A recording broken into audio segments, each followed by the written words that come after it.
आज हम पढ़ेंगे बैक्टीरिया जनरल इंट्रोडक्शन और size, shapes and patterns of arrangement. सबसे पहले हम जानते हैं what is microbiology. Microbiology is the study of living organisms of microscopic size which include bacteria, fungi, algae, protozoa and the viruses। तो microbiology के scope के अंतर्गत ये सारे सूक्ष्म जीव आ जाते हैं, जिसके अंतर्गत बैक्टीरिया है, फंजाई है, एल्गी है, प्रोटोजोआ है एवं वायरसेस हैं। बैक्टीरिया हमें पता है कि प्रोकैरियोटिक जीव होते हैं।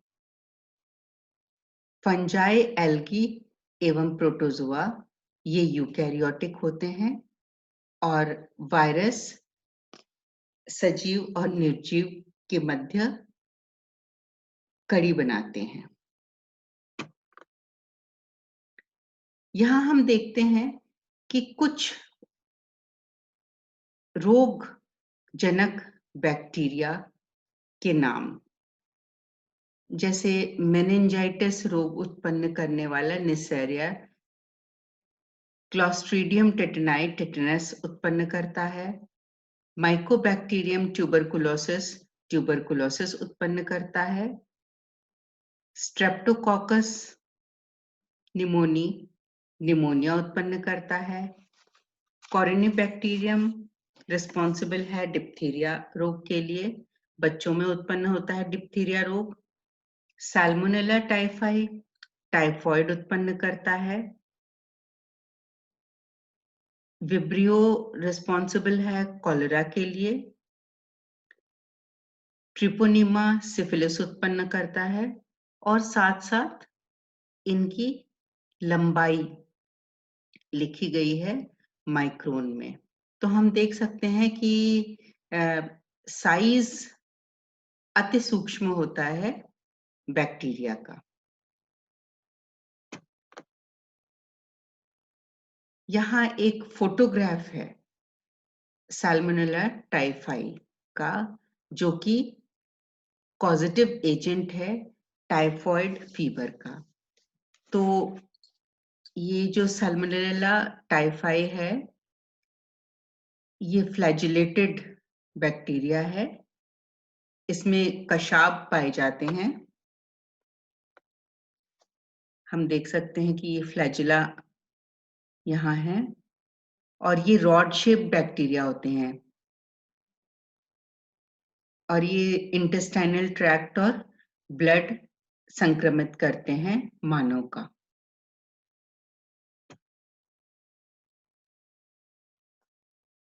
माइक्रो ऑर्गेनिजम्स सूक्ष्म जीव हर जगह पाए जाते हैं। तो माइक्रो ऑर्गेनिजम्स प्रकृति में air, water, soil, waste material सब जगह उपस्थित होते हैं और जो हम वायु हम ब्रीथ करते हैं, श्वास में लेते हैं और जो हम भोजन ग्रहण करते हैं, सभी में पाए जाते हैं सूक्ष्म जीव। तो हमारे शरीर के सतह पर पाए जाते हैं, आहार नाल में बहुत अधिक संख्या में पाए जाते हैं, मुख के अंदर पाए जाते हैं, नासा छिद्र में नाक के अंदर पाए जाते हैं। लेकिन इसमें अच्छी बात यह है कि अधिकांश सूक्ष्म जीव हानि नहीं पहुंचाते हैं, हार्मलेस होते हैं। तो ऐसा नहीं है कि सारे सूक्ष्म जीव पैरासाइटिक हैं और रोग कारक होते हैं। अधिकांश कुछ भी नुकसान नहीं पहुंचाते हैं हमें। और जो भी जैसे पैथोजेनिक बैक्टीरिया होते हैं, सूक्ष्म जीव होते हैं, यानी कि रोगकारी सूक्ष्म जीव होते हैं, उनके लिए भी शरीर में ऐसा सिस्टम बना हुआ है कि हमारे शरीर की रक्षा हो सके।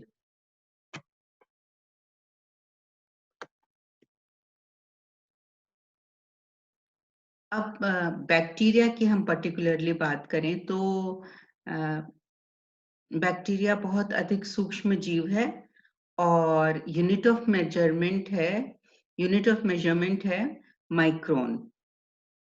और यहाँ ये सारे हमने दिया है कैलकुलेशंस माइक्रोन के। 1 micron 10 to raise to power -3 mm के बराबर होता है, और that is equal to 10 raise to power -6 metre के बराबर होता है।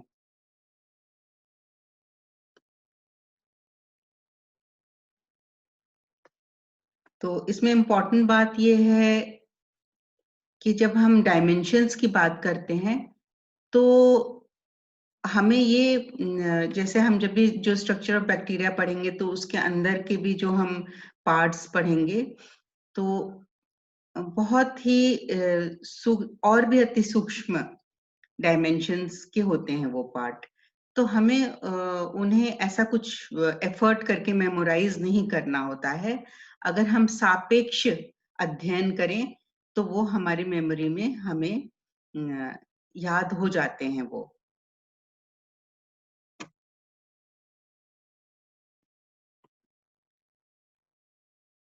बैक्टीरिया साइज में वेरिएशन प्रदर्शित करते हैं, और सबसे जो छोटे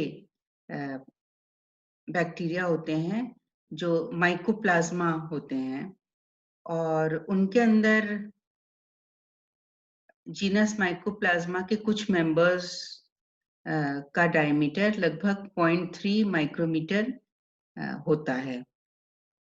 तो ये माइकोप्लाज्मा बहुत ही अति सूक्ष्म बैक्टीरिया होते हैं, और अधिकांश बैक्टीरिया का साइज रेंज है 0.2 टू 2.0 माइक्रोमीटर डायमीटर, और 2 से 8 माइक्रोमीटर लंबाई। एस्चेरिशिया कोलाई का मेजरमेंट 1.1 टू 1.5 माइक्रोमीटर चौड़ा एवं 2.0 टू 6.0 माइक्रोमीटर लंबा होता है।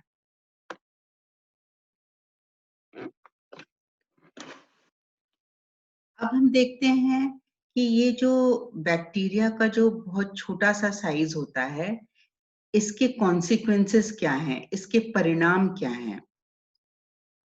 तो जो जैसे माइक्रो ऑर्गेनिजम्स होते हैं, सूक्ष्म जीव होते हैं, उनका साइज बहुत छोटा होता है, और इसकी वजह से surface area to volume ratio बहुत हाई होता है compared to same ratio for larger organisms of similar shape. तो बैक्टीरिया के अंदर जो सरफेस एरिया और वॉल्यूम का जो रेशियो है वो ज्यादा होता है।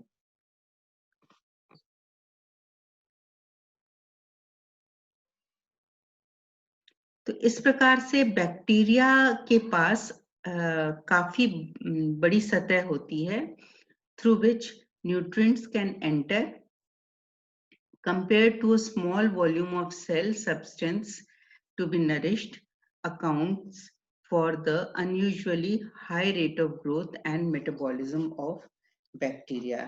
तो इसका ये परिणाम होता है कि जो बैक्टीरिया का जो रेट ऑफ ग्रोथ है और मेटाबॉलिज्म है वो बहुत हाई रहता है।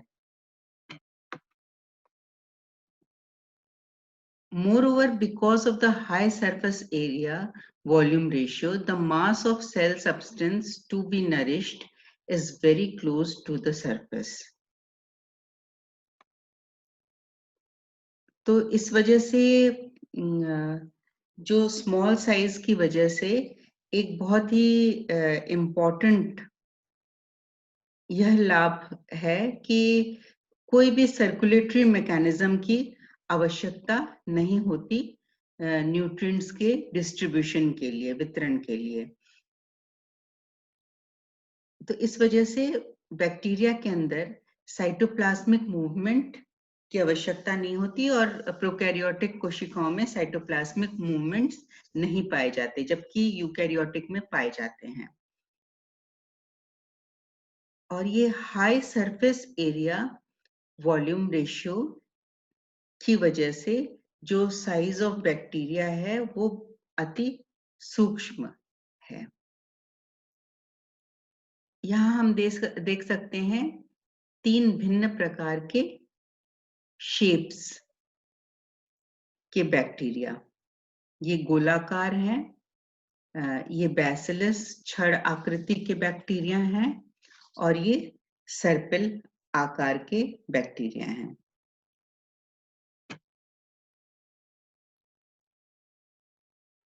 The shape of a bacterium is governed by its rigid cell wall. Bacteria may have following shapes. तो जो इसकी दृढ़ जो कोशिका भित्ति होती है वो गवर्न करती है बैक्टीरिया के शेप को। और बैक्टीरिया के निम्न शेप पाए जाते हैं: स्फेरिकल, गोलाकार, और गोलाकार बैक्टीरिया को हम कॉक्साई कहते हैं।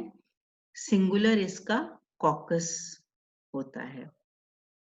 स्ट्रेट रॉड्स, छड़ाकार बैक्टीरिया, इन्हें हम बैसिलाई कहते हैं और सिंगुलर होता है इसका एकल को हम बैसिलस नाम देते हैं। और ऐसे रॉड जो कि हेलिकली कर्व्ड होते हैं उन्हें हम स्पाइरिला कहते हैं, सिंगुलर स्पाइरिलम कहलाते हैं।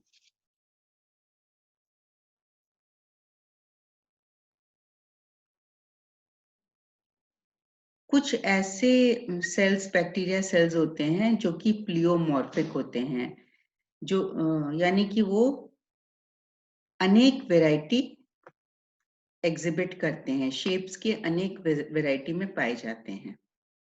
तो इस प्रकार से हम देख सकते हैं कि मुख्यतया बैक्टीरिया कोशिका के 3 प्रकार के शेप हो सकते हैं: गोलाकार, छड़ाकार और स्पाइरेला शेप।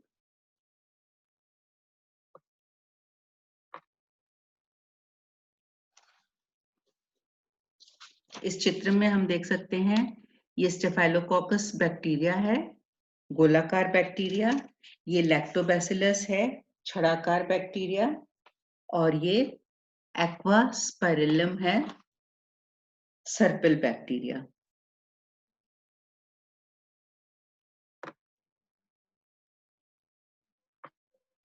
और ये प्लियोमॉर्फिक कोशिकाएं हैं आर्थ्रोबैक्टर जीनस की। यहाँ भी हम देख सकते हैं कि किस प्रकार से भिन्न शेप्स पाए जाते हैं बैक्टीरिया के। ये अनेक जेनरा और स्पीशीज इस चित्र में प्रदर्शित किया गया है। तो ये हम देख सकते हैं स्ट्रेप्टोबैसिलस है और ये छड़ाकार बैक्टीरिया है, और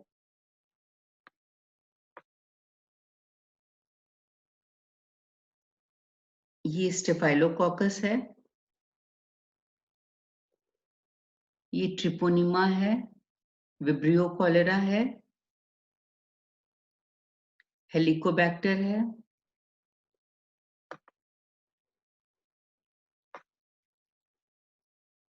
अब हम अध्ययन करेंगे कि जो गोलाकार बैक्टीरिया हैं उनके भिन्न अरेंजमेंट्स क्या होते हैं सेल्स के।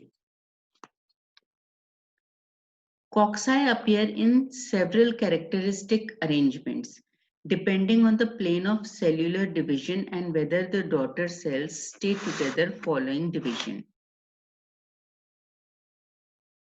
Cocci जो गोलाकार बैक्टीरिया कोशिकाएं होती हैं उनके कई कैरेक्टरिस्टिक्स अरेंजमेंट्स देखे जा सकते हैं, और ये इस बात पर निर्भर करता है कि प्लेन ऑफ सेल्यूलर डिवीजन क्या था और उसके बाद सेल डिवीजन के बाद डॉटर सेल्स किस प्रकार से व्यवस्थित होती हैं। तो डिप्लोकॉक्साई यह व्यवस्था तब देखी जा सकती है जब कोशिकाएं एक ही प्लेन में विभाजित होती हैं और विभाजन के पश्चात पेयर्स में व्यवस्थित पाई जाती हैं, पेयर्स में अटैच्ड पाई जाती हैं। स्ट्रेप्टोकॉक्साई हम तब नाम देते हैं बैक्टीरियल स्ट्रेन को जब कोशिकाओं का विभाजन एक ही प्लेन में, एक ही तल में होता है और ये जो गोलाकार जो कोशिकाएं हैं वो डिवीजन के पश्चात चेन्स बनाती हैं, श्रृंखलाएं बनाती हैं।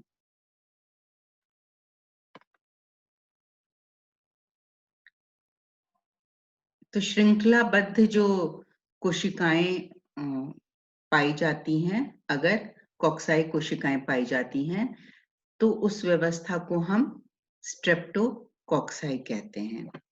टेट्राकॉक्साई, यदि सेल्स दो प्लेन्स में डिवाइड करती हैं, cells divide into planes and form groups of 4 cells, तो दो तलों में विभाजन होता है कोशिकाओं का और 4 कोशिकाओं का समूह बन जाता है, तो उसे हम टेट्राकॉक्साई कहते हैं।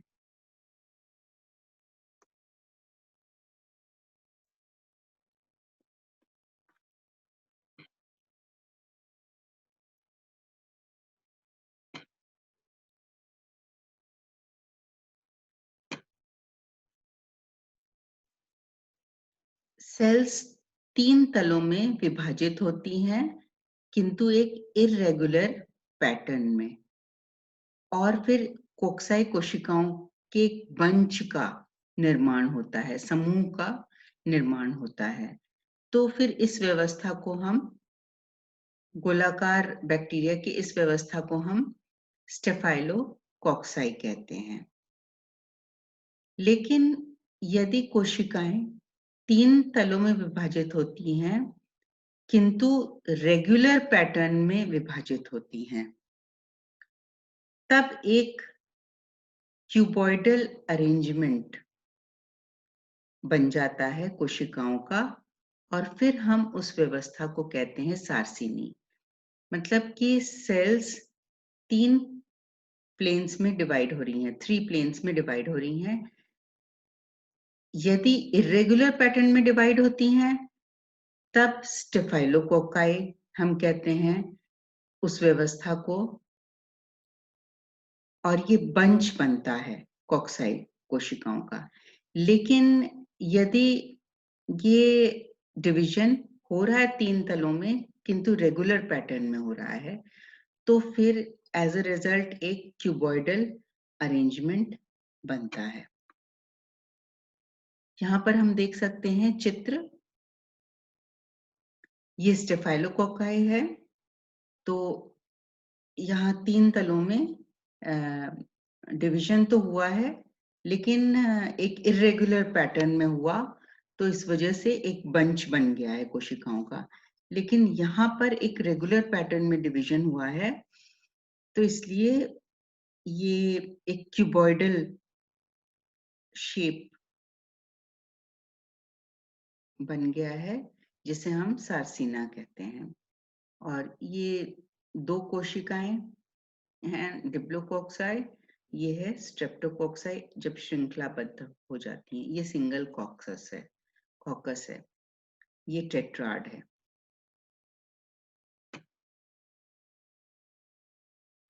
अब हम आ जाते हैं अरेंजमेंट ऑफ बैसिलस सेल्स पर, यानी कि छड़ाकार आकृति की कोशिकाएं, जीवाणु कोशिकाएं। तो bacilli are not arranged in patterns as complex as the cocci and most occur singly or in pairs.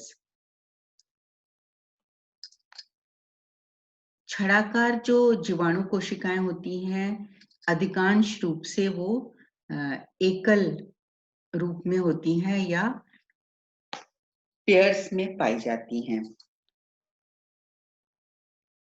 तो यदि वो पेयर्स में पाई जाती हैं, जोड़े में पाई जाती हैं, तो हम उस व्यवस्था को डिप्लोबैसिलाई कहते हैं।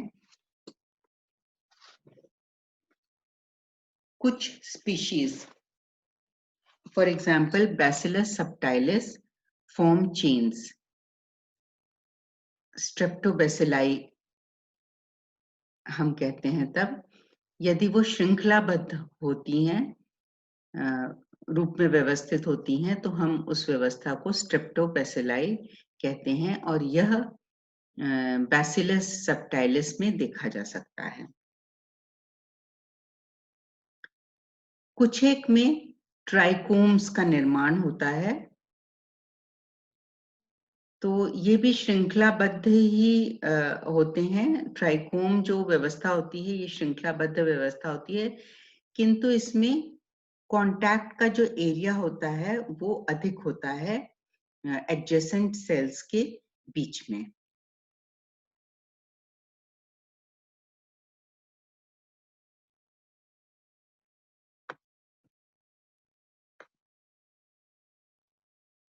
कॉर्डिनेबैक्टीरियम डिप्थेरी में cells side by side align हो जाते हैं, माचिस की तीलियों की तरह। उसे हम पैलिसेड अरेंजमेंट कहते हैं।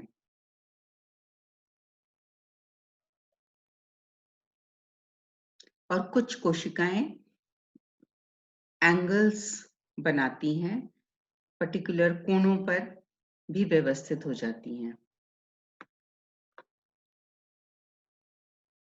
ये हम देख सकते हैं, ये सिंगल छड़ाकार आकृति की कोशिका है। ये डिप्लोबैसिलाई, यदि दो कोशिकाओं की श्रृंखला बन रही है तो उसे हम डिप्लोबैसिलाई व्यवस्था कहेंगे। यदि अनेक कोशिकाएं श्रृंखला बनाती हैं तो स्ट्रेप्टोबैसिलाई हम कहते हैं।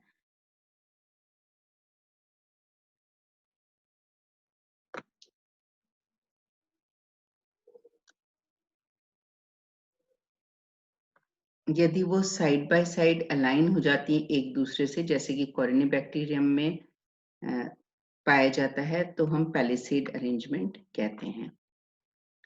अन्य बैक्टीरियल शेप्स की बात करें तो स्ट्रेप्टोमाइसीस स्पीशीज में bacteria such as Streptomyces species form long branched multinucleate filaments called hyphae, singular hypha, which collectively form a mycelium.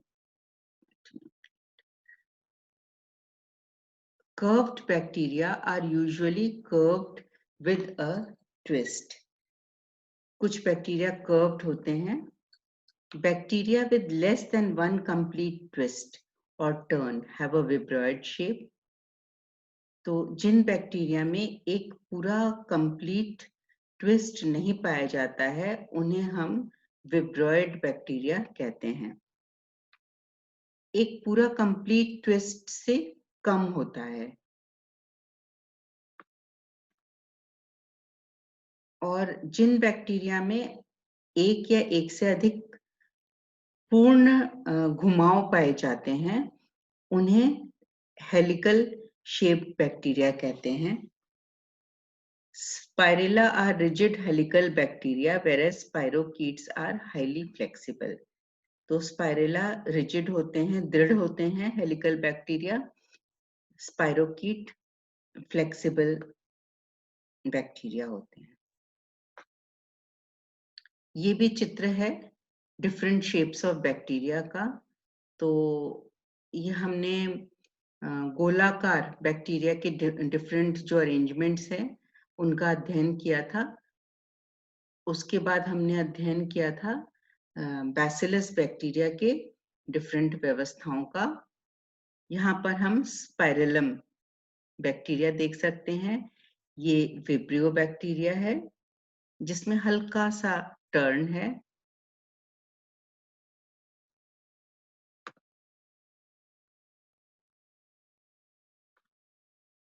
ये एक बैक्टीरियल सेल यहाँ प्रदर्शित किया गया है और इसमें संरचनाएं हैं जो एक किसी भी टिपिकल बैक्टीरियल सेल में पाई जाती हैं। बैक्टीरियल सेल एक प्रोकैरियोटिक सेल होता है, यानी कि आदिम प्रकार का सेल होता है, और इसमें आपको पता है कि सुगठित केंद्रक न्यूक्लियस का अभाव होता है, यानी कि जो इसका जो जेनेटिक मटेरियल होता है, डीएनए, वो आवृत नहीं होता किसी केंद्रकीय आवरण द्वारा। इसमें कोई भी न्यूक्लियर इन्वेलप या केंद्रीकीय आवरण नहीं पाया जाता है। डीएनए के चारों ओर डीएनए साइटोप्लाज्म में पाया जाता है, एक न्यूक्लियोइड नाम के स्थान पर स्थित होता है। और साथ ही जो इसमें अन्य कुछ संरचनाएं होती हैं, जैसे कि माइटोकॉन्ड्रिया, गोल्जी काय, वैक्यूल, एंडोप्लाज्मिक रेटिकुलम, ये सारी संरचनाएं, लाइसोसोम, ये सारी संरचनाएं प्रोकैरियोटिक या बैक्टीरिया जीवाणु कोशिका में नहीं पाई जाती हैं। इसमें हम देख सकते हैं कि इसमें ये कैप्सूल है, सेल वॉल है और साइटोप्लाज्मिक मेम्ब्रेन है। यहाँ ये लेयर्स दिखा रखे हैं। बाहर सबसे बाहर कैप्सूल, सेल वॉल, और ये है कोशिका झिल्ली। कोशिका झिल्ली की संरचना वैसी होती है जैसे यूकैरियोट में, वही मतलब बेसिक संरचना, मूल संरचना वैसी होती है जैसे यूकैरियोटिक कोशिका में। इससे हमारा ये तात्पर्य है कि जैसे उसमें बायोलिपिड लेयर पाई जाती है, इसमें भी बायोलिपिड लेयर है, और प्रोटीन्स पाए जाते हैं, एक्सट्रिंसिक इंट्रिंसिक प्रोटीन्स, यहाँ पर भी उसी तरह प्रोटीन्स पाए जाते हैं। राइबोसोम्स यहाँ थोड़े भिन्न प्रकार के होते हैं, 70S प्रकार के होते हैं। ये पीली है, और यहाँ हम देख सकते हैं फ्लैजुला। इसकी व्यवस्था भिन्न होती है। फ्लैजुला नाम तो वही है, लेकिन इसकी जो संरचना है वो आंतरिक संरचना अलग होती है यूकैरियोटिक कोशिका से। तो हम डिटेल में पढ़ेंगे इसके बारे में नेक्स्ट अपने लेक्चर में।